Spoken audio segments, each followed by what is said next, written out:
திருச்சிற்றம்பலம். போற்றி. ஓம் நமச்சிவாய். எல்லோருக்கும் வணக்கங்க. இது உங்கள் அகத்தியர் வாக்கு. துலாம் ராசி ஐப்பசி மாத ராசி பலன்கள். துலாம் ராசியை பொறுத்தளவுக்கு பார்த்துட்டிங்கன்னா, உடல்நிலை சம்பந்தமான சிரமம், குடும்பத்தில் கடன் சம்பந்தமான தொந்தரவு, குடும்ப பெரியவங்க குழந்தைக வழியில் இருக்கக்கூடிய சங்கடம் அல்லது சிரமம், சரிங்களா? இது எல்லாமே இந்த ஐப்பசி மாதம் எப்பொழுதுமே துலாம் ராசிக்காரங்களுக்கு காமனாக இருக்கக்கூடியது. ஐப்பசி மாதத்தில் இந்த குடும்ப பெரியவங்க, அதே மாதிரி பார்த்துட்டிங்கன்னா குழந்தைங்க, மனைவி, கடன் அல்லது வருமானம் சம்மந்தப்பட்ட இது கொஞ்சம் பிரச்சனையை கொடுக்கும். இந்த தீபாவளி டயத்துலேயும் இந்த துலாம் ராசிக்காரங்களுக்கு எப்பொழுதுமே அது ஒரு சிரமத்தை கொடுக்கும்.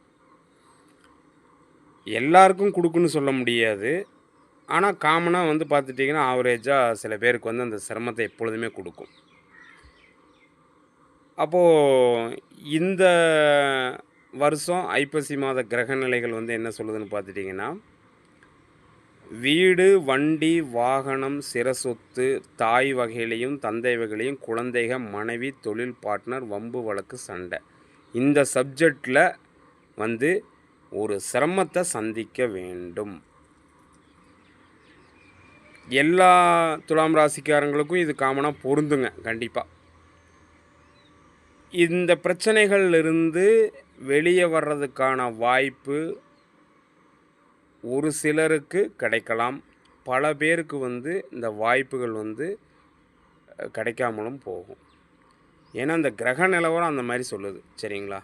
தசாபுத்தி அந்தரமெல்லாம் நல்லபடியாக இருக்கும்போது நம்மளுக்கு தொந்தரவுகள் கிடையாது. காரணம் ஏன்னு கேட்டிங்கன்னா, 3, 6 கூடையவன் வளர்த்துருக்கான், சரிங்களா?